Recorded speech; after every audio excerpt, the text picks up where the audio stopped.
Hello and welcome to the Pretentious Show. I'm Alexander Devonport. I would like to, if I may, share with you something that happened a few years ago. I was talking to my boss about mundane things when the subject of enthusiasm came up. I humoured him about this, of course, and what was weird was that he started to lecture me about this book that he had read. It was called The Secret. Apparently, if you believed good things will happen, then good things will happen. This was apparently proven because good things happened after thinking about good things. This is, of course, a logical fallacy. Post hoc ergo propter hoc. After this, therefore, because of this. It just doesn't work. Correlation does not imply causation. But, of course, I couldn't prove this to be wrong because I can't prove that a higher power didn't help out. With this, of course, is a non-falsifiable fallacy. This whole scenario was stupid, and I was getting very angry at my boss for believing in this. The asking of help from a higher power just seemed all too familiar with me, and I realized that the arguments that my boss was having with me was the same arguments that I was having with myself about a decade prior. And I realized that over the past 5 years I'd become an atheist and I didn't even notice. Who would have guessed? So now I'm not lying to myself. I look upon other subjects with a strong sense of skepticism. If it seems too good to be true, it probably is. If the subject seems too broad or subjective, who's to say anyone can't reinvent it to suit their idols or needs? I understand, though, that everyone has their gree-gree. You know, that mystical pendant that everyone has that wards off bad luck, karma, or evil spirits. But I'm not here to talk about religion. No. I'm not here to talk about religion at all. I'm here to make you feel uncomfortable. This is why I'm showing you this. Lena Fakina runs seminars teaching her extreme brand of baby yoga on the beaches of Doha, Egypt. Whoa, yay! Hee hee! Look at her go! See that? That's why I don't trust yoga. Whoa! I can hear the screams from here. What's that straw man one? That's not yoga? Well, that's a no true Scotsman fallacy. The term yoga is so broad that many people can claim it's yoga. What's that straw man two? There are real benefits to yoga? Well, yes, I know and I agree.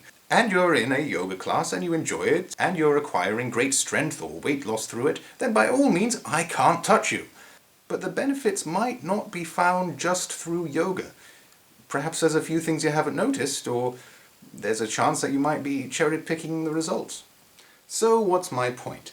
Well, while it's uncomfortable for us, I truly believe that we should use critical thinking to analyze and question those things that we love.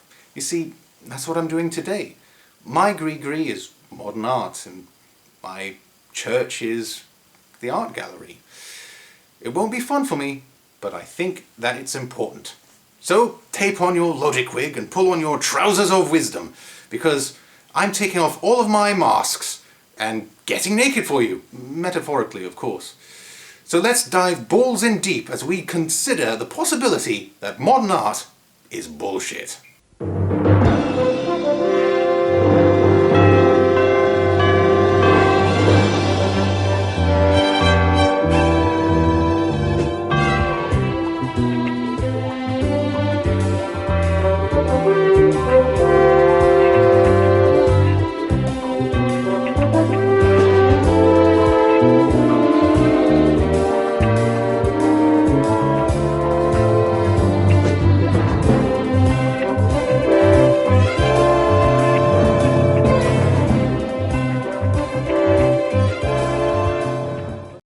Is modern art bullshit?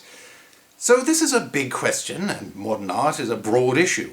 So let's start the discussion by making a dissection and separate the question into segments. Modern art. What is modern art? Well, for the sake of this debate, I'm not going to ask what modern art is. I'm asking what type of modern art gets people angry.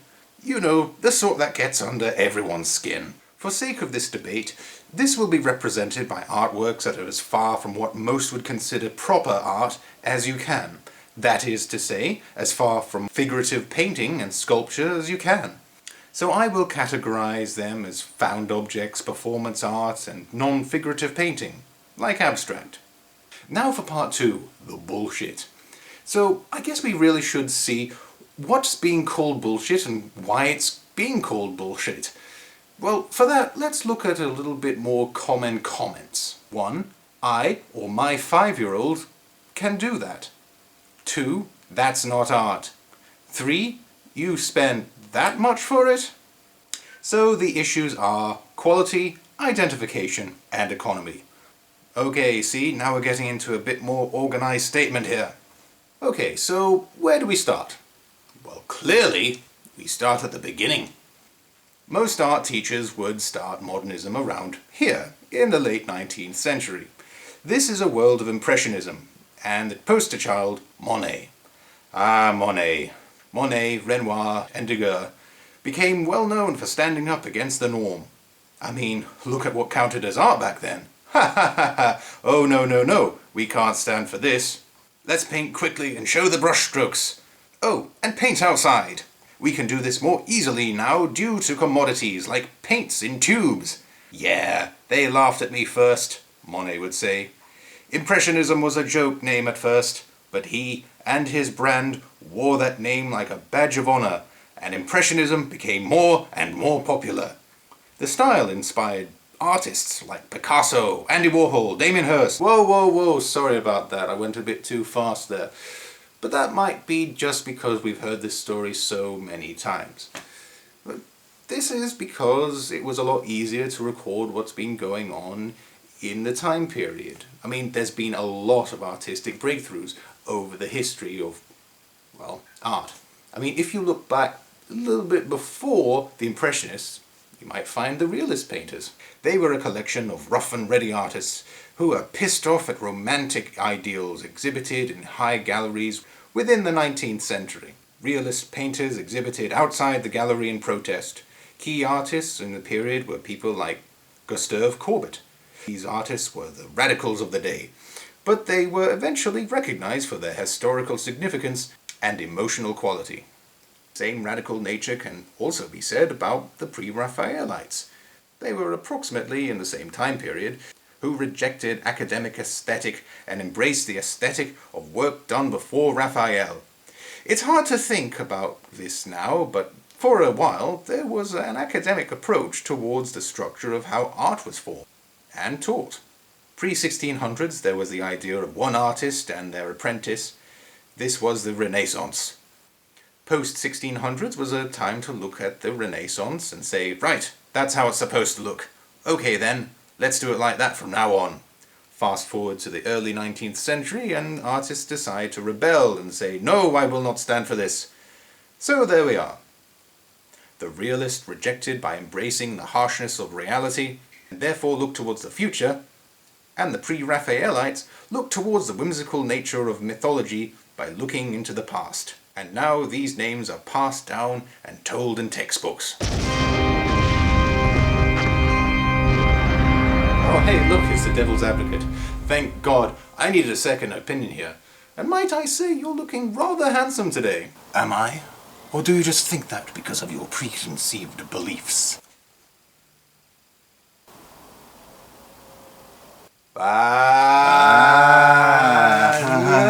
See what you did there? Well, what's your counterpoint? Basically, how do you know whether these works are any good? Aren't you judging them on a historical point of view? Good point. The fact is, I appreciate the history that goes behind each of these images. When I see a realist painting, I immediately conjure up images of angry anarchists ranting about the working man. And when I see a pre-Raphaelite, I see the misunderstood spoilt poet talking about red hair. But there must have been lots of artists who hated the way art was taught. Why was the early 19th century the moment people just looked upon the rebels and paid attention? Media played a huge part, yes, of course, but we also started to see the world differently. Photographs. God's pencil. Technology had brought us accuracy beyond what we thought was possible. The change wasn't immediate, but soon the exploration as to what we need to see, what we want to see, and what looks cool was fully on the march. The journey was slow, but eventually the expression of paint and bold colours in the Impressionism movement were fully appreciated. There, right there, see that? We're back to Monet. You see why it's so much easier to start with Monet? He sums up the birth of modern art perfectly. The New World was seeing pictures in a new way, photographs removing the necessity for painting, and so Impressionism became appreciated. Not to mention, many of the Impressionist eyesight was, shit. When Monet was given glasses for the first time, apparently he threw them away and said, "If the world looks like that, I shall never paint again." What do you think about that, Monet? If you think you know about my life better than I do, why don't you write it and let me get on with living it? You didn't have to be rude. So this is the beginning. From here you can easily see the evolution of Neo-Impressionism, Forbism, Cubism, Futurism, Dada. Wait, what? Technology interpreting the way we see things is one thing, but what the fuck is this? What am I looking at? What horrible world event must have happened to cause this absolute bullshit? Ah, of course. Makes sense. The First World War was an event so large, devastating, and seemingly pointless that the world was asking, why? Why? The Dada movement was constructed from anger and the philosophy that we must start culture all over again. We screwed the world up, people. GG everyone, let's all go home. Nonsense and chaos was the theme of Dada, named after a baby's first sounds, more or less. The movement consisted of art-made random bits of paper and poetry slams that consisted of nothing more than shouting and fighting. In a frightening world of uncertainty, I really can't blame anyone for shouting to show that they still had emotion. Depression was everywhere. Corporal Jones and Privates Fraser, Robinson and Tipple. Hello, Private. Hello. Well, nice of you to drop by. And what do you do? We're your firing squad, sir.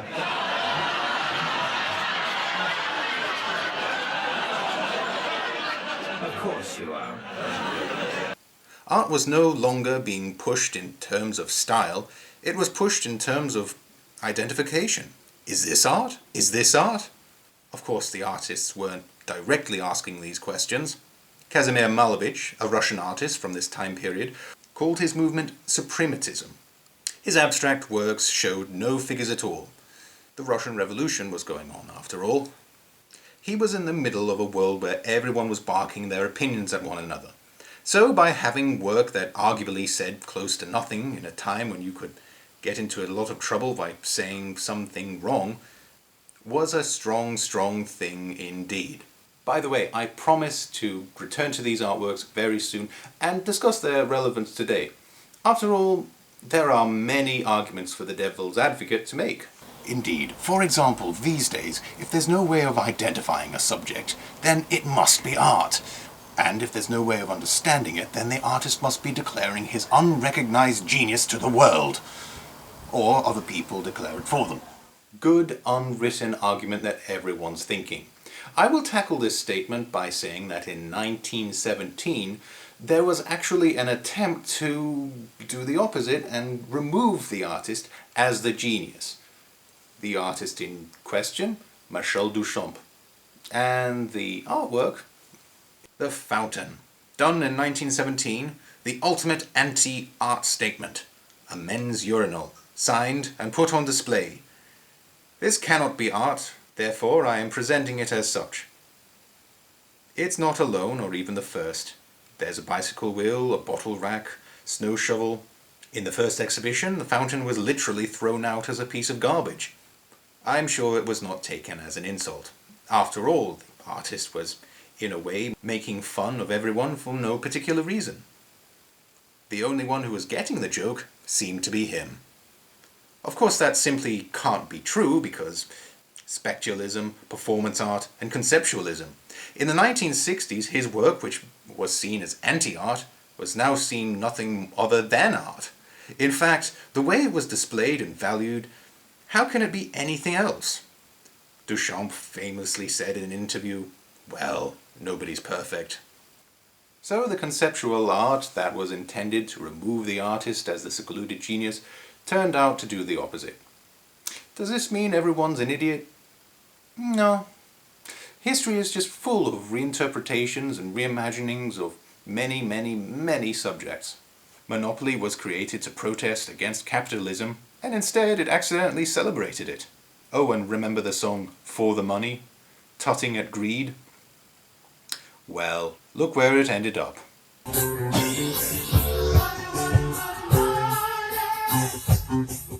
On the other hand, while conceptualism concentrated its ideas on thoughts and transcending the ideas of other objects, suprematism turned into abstract expressionism and then minimalism, sort of maintaining the idea of not meaning anything. So that's the history of modern art, and it's all due to technology and war. Boom, boom, boom. There it is. So, where are we now? Have we reached the moment where we can't really evolve art that much anymore? I mean, it's limited, yes, and a lot of things are being recycled, so maybe. My old master said that we've hit a wall of modernism, and now we're merely pressing into the wall and spiraling around it, and seeing how thin we can spread what we know. An interesting metaphor, yes, but here's my argument. I don't think it matters, because we live in the age of communications and information, so we understand modern concepts much, much faster. Hell, my cloned barbershop quartet certainly do. Mexico, Ghana, Haiti, Jamaica, Peru, Republic, Dominican, Cuba, Caribbean, Grenada, Salvador, too. Costa, Colombia, Venezuela, Kansas, Kansas, still, Guatemala, Bolivia, Argentina, Chile, Brazil. Rock and roll! Rock and roll! Rock and roll! But now that we're on the subject of the age of information, here's a better explanation of contemporary art, if you don't want to, go through 200 years of social climate, history, etc. eBay. Thousands of ordinary, everyday items are sold for large amounts of money. A rock, a piece of toast, a piece of cereal that looks like E.T. Why? Because we understand the absurdity of it all. Why do we hyperinflate items and give them new value and meaning? Because we want to. It's a game. And it's part of what makes us human. Remember this year when someone sold air from a Kanye West concert? That's not you. Michel Duchamp did that in 1920. It was 50 cubic centimeters of Paris air. It was a gift, sure, but the re-evaluation of value was definitely there. So now we understand why we identify things as art and put value onto things. But what about the age-old question about quality? AKA, my child could paint that. Oh, don't worry, I'll get to that eventually. I promise.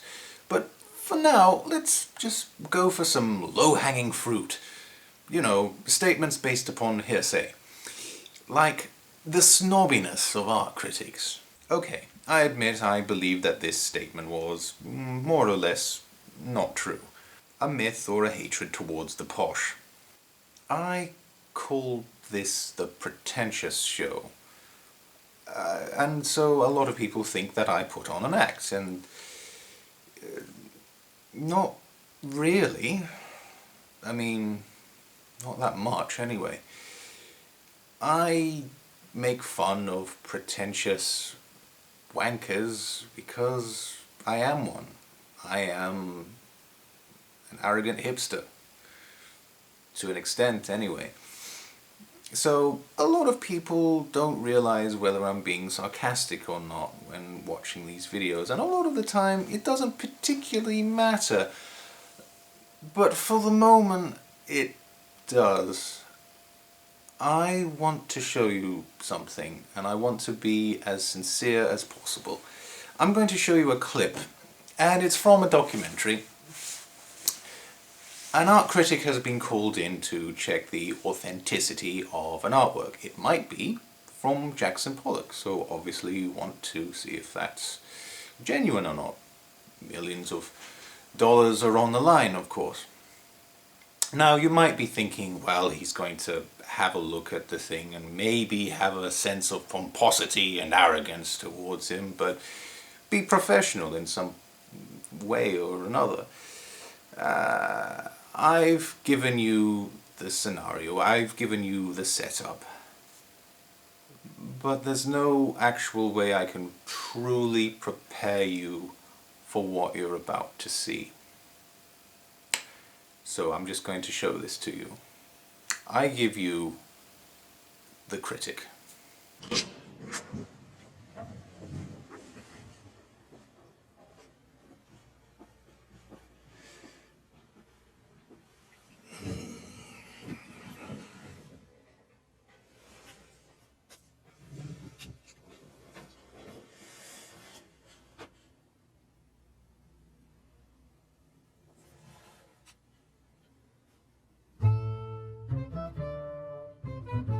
There are a lot of second-rate experts in the world. I'm not.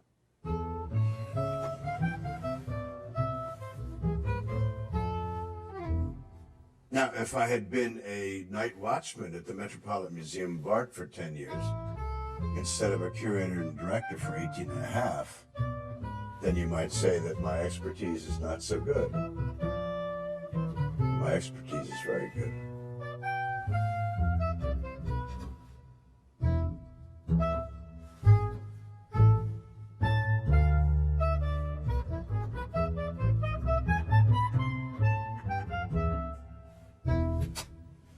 What do you think?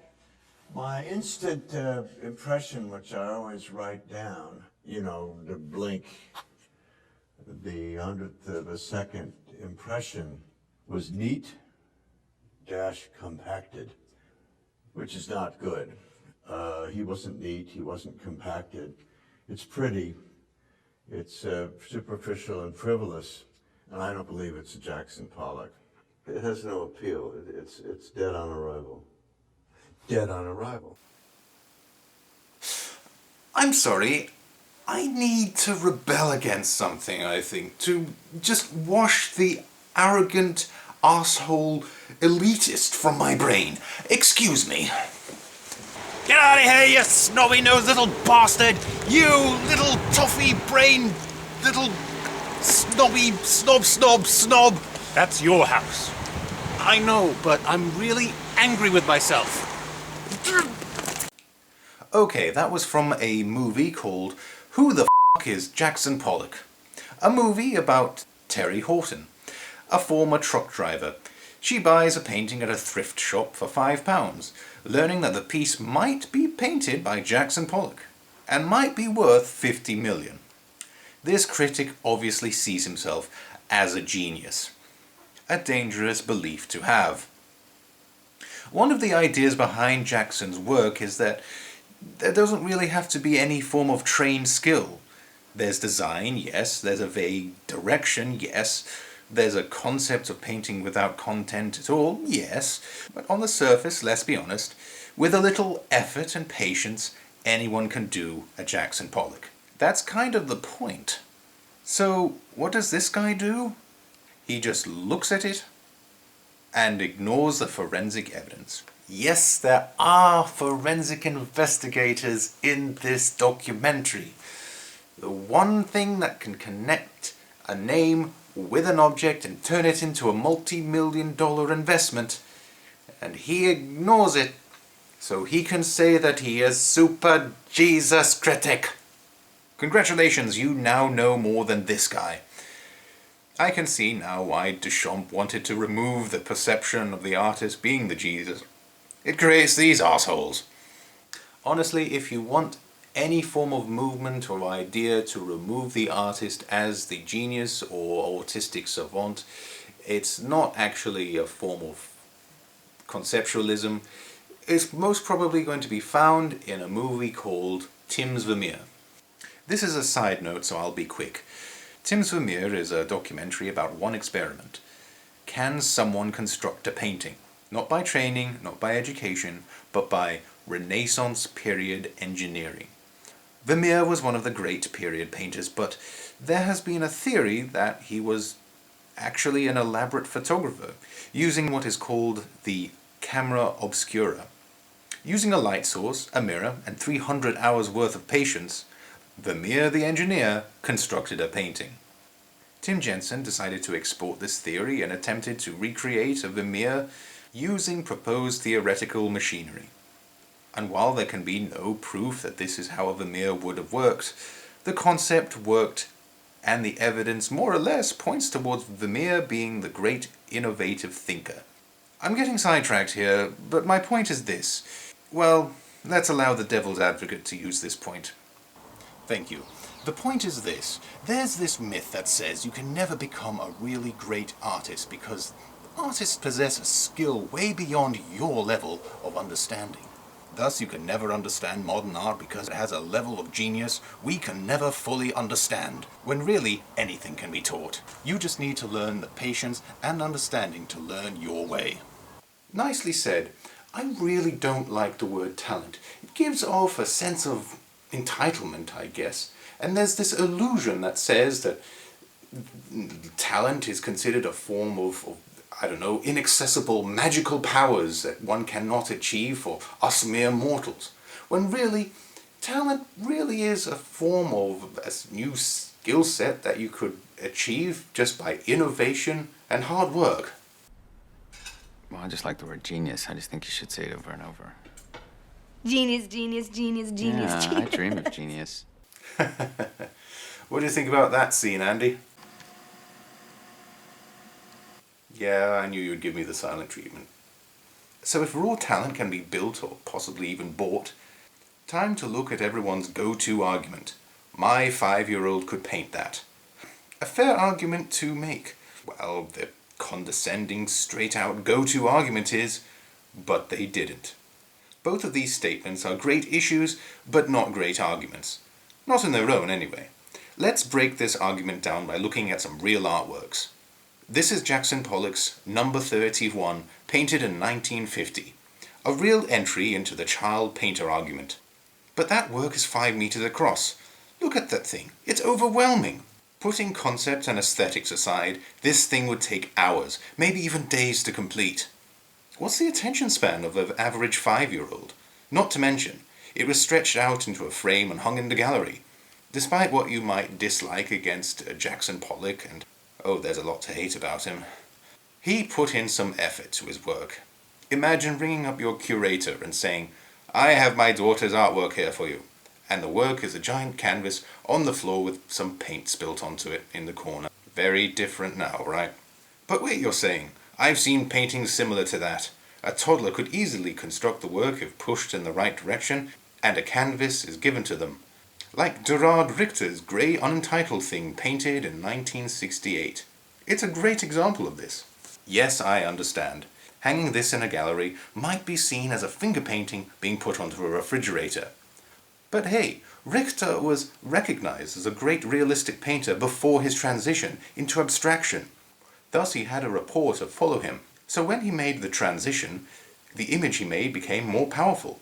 Ho ho ho, you might say. What about Tracey Emin's bed from 1998? Any kid does this in the morning. Tracey Emin isn't trained at all. I've seen her drawings. I know. But there is an adult theme running through this work. A child's bed does not have used cigarettes, condoms, and bras scattered about the place, showing off a snapshot of a woman's life. See, this is more of a diorama. I'm sure you don't get angry in museums saying, boo, that's not a real antelope. But what about this? Lucio Fontana Spetio. Concepts Waiting, 1960. It's just a slash on a canvas. This is nothing.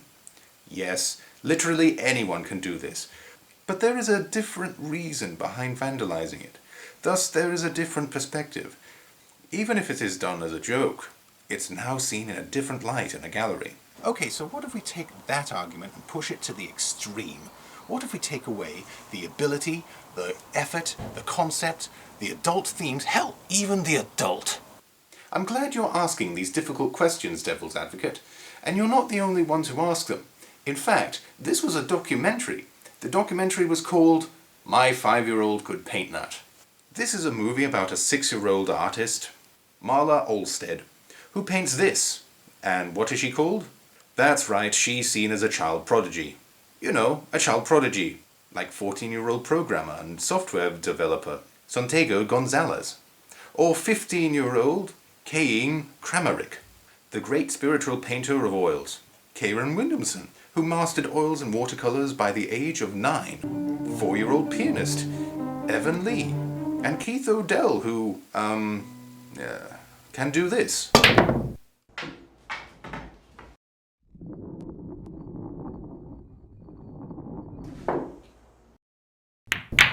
And then there's Marla, a 6-year-old who paints like a 6-year-old.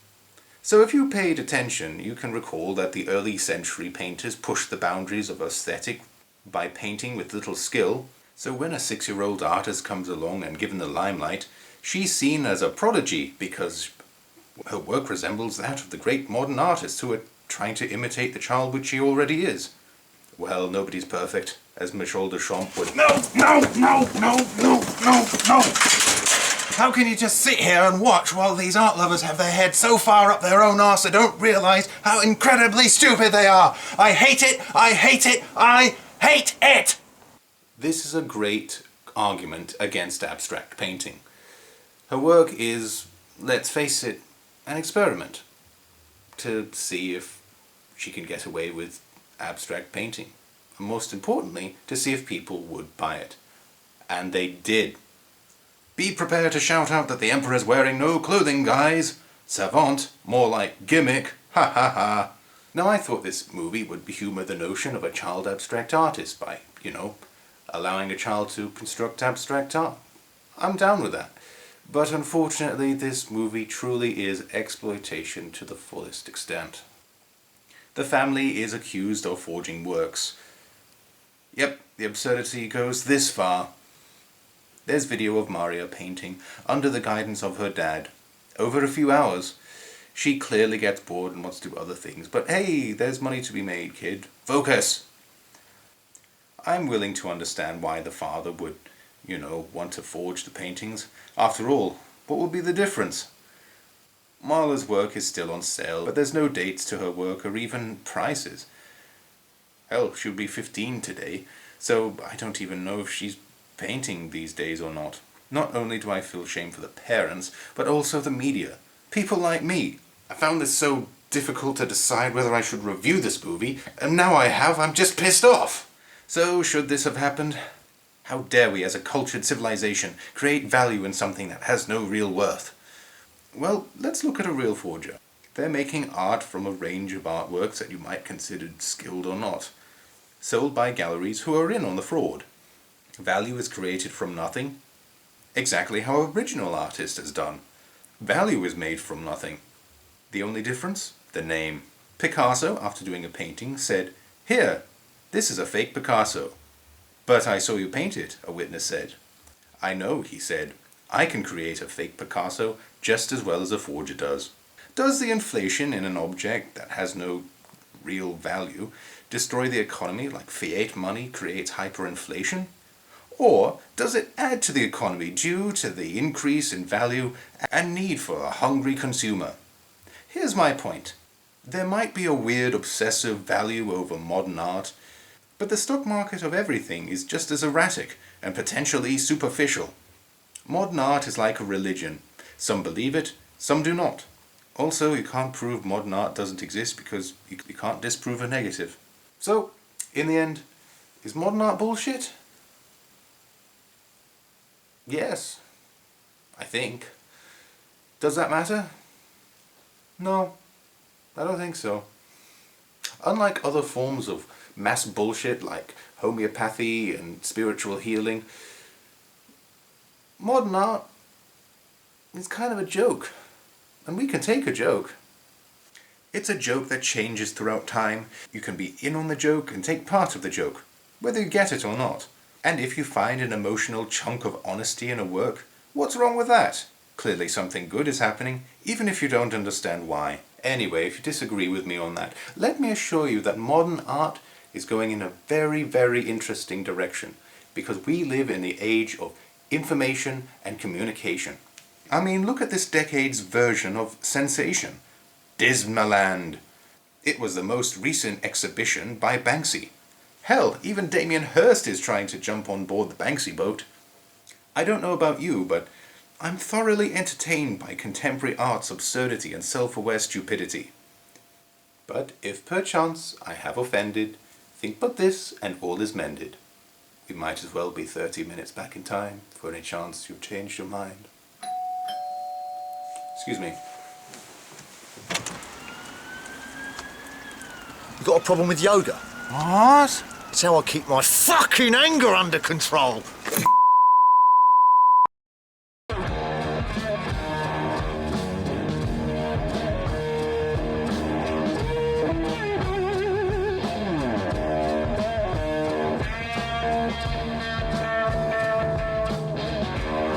Today's episode of The Pretentious Show has been brought to you by Why Your 5-Year-Old Could Not Have Done That, written by Susie Hodge, and Dismaland, the family-friendly outing that you can't go to anymore. Dismaland, Dismaland, Damien Hirst loves Dismaland.